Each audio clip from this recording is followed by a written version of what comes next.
Okay, so let me continue where I left off. I spend most of my time bouncing between urban, suburban, and rural America. Everywhere I go, I investigate what the problems are, what's working, what's not working, and I talk to people. I like to drive instead of fly, particularly because I like to be able to stop at places and look around and to interact with people. Find out what their story is, find out how they're doing with things, what's going on in their areas, right, and see for myself.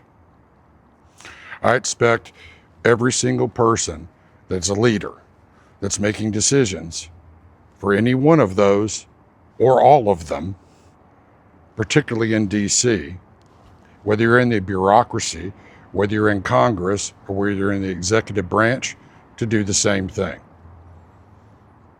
I expect you to actually get boots on the ground and see for yourself what's happening in places and what people really think.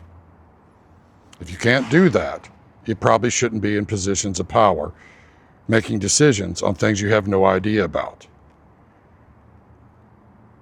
Right? There's nothing like a first-person experience, point of view, to understand. You see, you've gotten disconnected from the people, and the people have gotten disconnected from you, and it shows in what your decision-making and policies have been, and how they played out all the way to the local levels. And that's a political, structural problem. And because of that, you've lost confidence.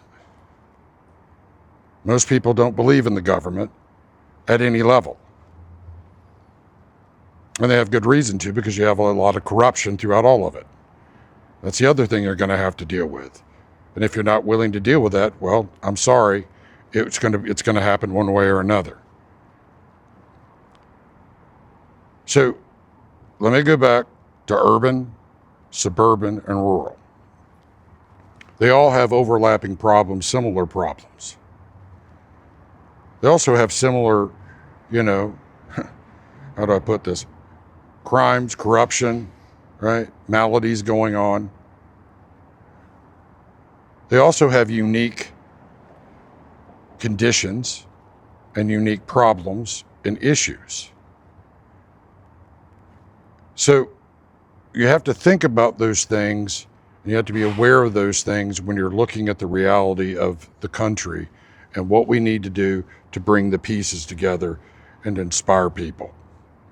It's not a top-down, it's not a bottom-up, it's a both, right? The days of either or are over. Your either or paradigms, right, have failed. So you have to look at a both and. Now, you have to look at bringing things together and bringing people together to facilitate that in all those areas, and in the macros down to the micros, and the micros up to the macros. You do that, things will change. And there are a lot of cool ways we can do that, fun ways, but there's also a lot of just, sweat equity and willingness that you're going to have to do it, right? And you're going to have to engage people. It's a whole of nation approach. The things that we can do, the ideas that people have, I find incredible ideas on how to solve problems talking to everyday people. They're a lot wiser and a lot more understanding than you might think. But you never ask. So, when you're in your ivory towers, it's real easy for you to get even more disconnected and even more foolish and arrogant. Yes, you have people that are idiots as well, but you do too in your ivory towers. You've been in charge. Look at the outcomes. That weren't true, I wouldn't tell you, and we wouldn't have the outcomes that we have, now would we? So if we're going to have a nation that's worthy, right, of moving boldly into the future, we have to actually present what that future can be. And they need to play a role in that. They need to be inspired of what can be, their imagination sparked, right, and opportunities presented and given, all the way down to the local levels. Now let me give you an example of how you failed in this in one little area. and that is investment in startups. We spent $167 billion or more in 2016. It's the second largest amount of money invested, right, in new company startups and R&D in this country. It's a noble thing. 40% of it went to Silicon Valley, 10% of it went to the MIT corridor, and 10% went to New York. All right? That left 40% for the rest of the entire country. And of course, that was gobbled up by very few people as well. That's not how you do it. Right? That's imbecilic. And it shows in the kinds of products and services that you came up with, right? That don't actually address issues of real people in real places and real things.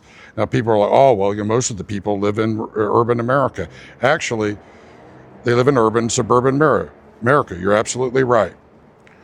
There's over 90 million people, closer to 95 million or more, that actually live in rural America, and people in suburban and urban America, many of them, a lot of them, spend time in rural America.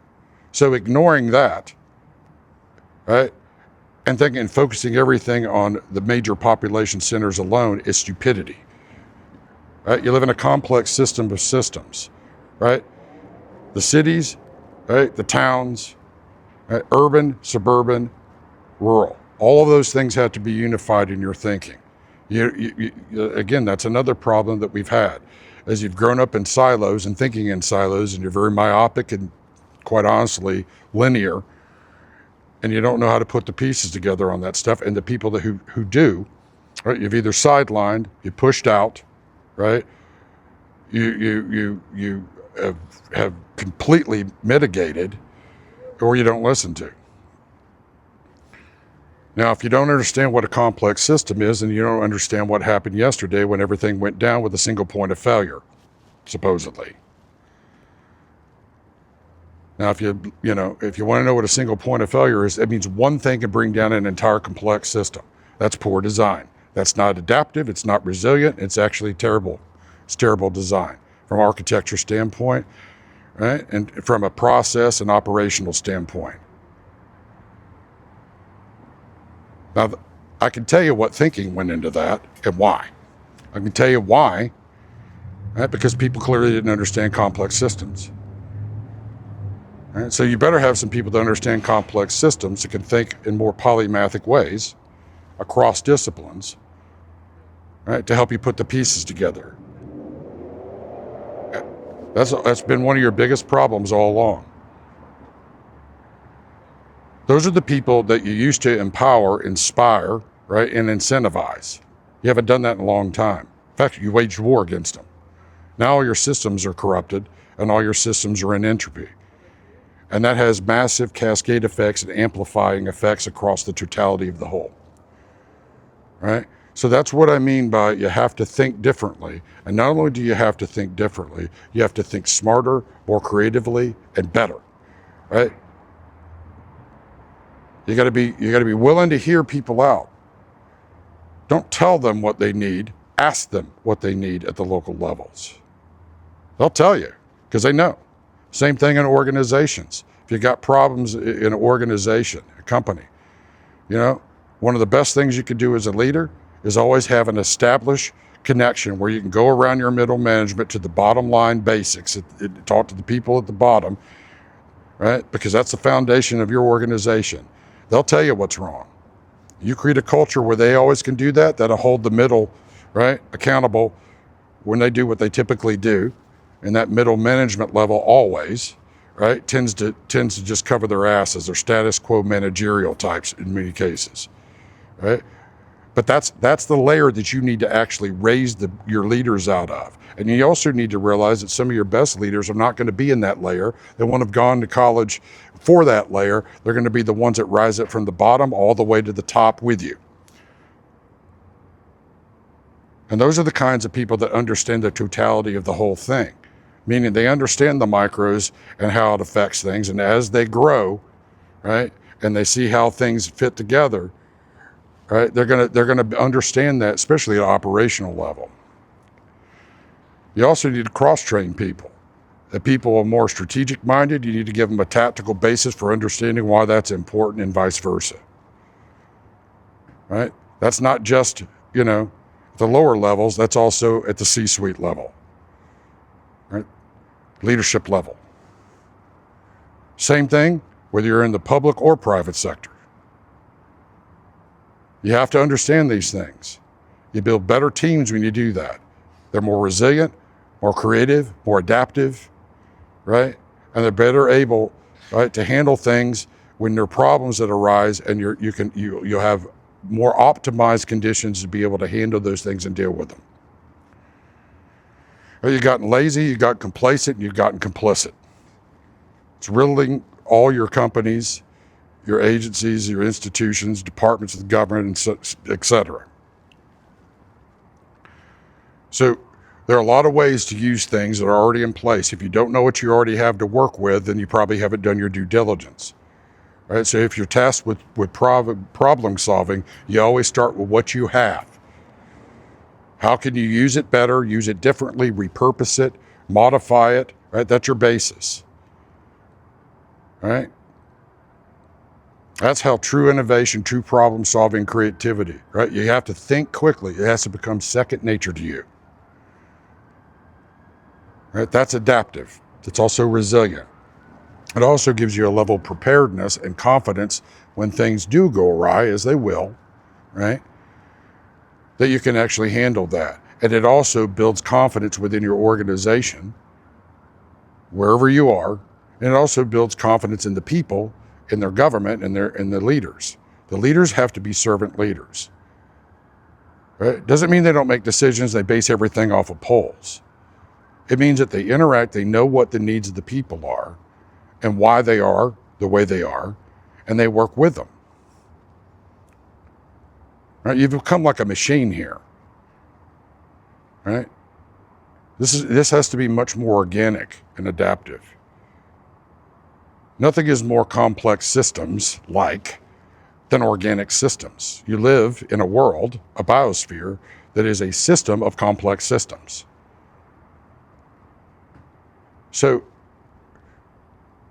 do you understand what I mean? Do you understand why I'm telling these things? Because when when I start talking about America Next, a vision for the country, right, bringing people together, whole of nation, right? You got to have organization, right?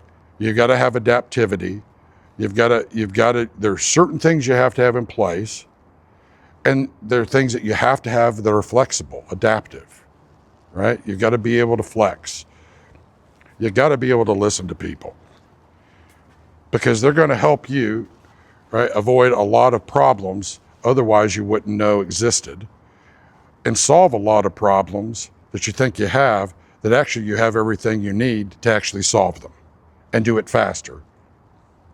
That's going to help you task, right, your budgets, right, and point those budgets in areas that otherwise you wouldn't know you need to do. And you'll be more efficient and more effective and get more bang for your buck doing it that way. Right? You'll have a greater ROI. So return on investment isn't just money, it's return on investment in people, and giving people the opportunity to return that investment by using their capabilities, their skills, their talents, right, their creativity, right? Not only to better themselves, but for the totality of the whole, right? This isn't an either or. This isn't a collectivism or an individualism. It's a both, right? It's e pluribus unum, out of many one. It's the micros and the macros. It's vertical, it's horizontal, right? And it's multidimensional. It's not just lateral. It's not just, right, hyper-focused. So we're going to have to break your silos down to get you to think differently.